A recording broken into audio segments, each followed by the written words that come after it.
Hey creators, today we are diving into Scooby world of ghost trail effect. So let's learn how you can create this amazing effect.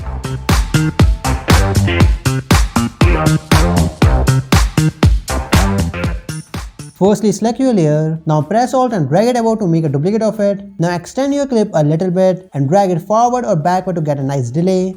Now go to Effects Control and change the opacity to 50% and also change the blending mode to screen. Now we'll add mask on the object so that this effect only applies on a targeted area and adjust the mask according to your footage. After doing that, go to Effects Control and change the feather to around 200.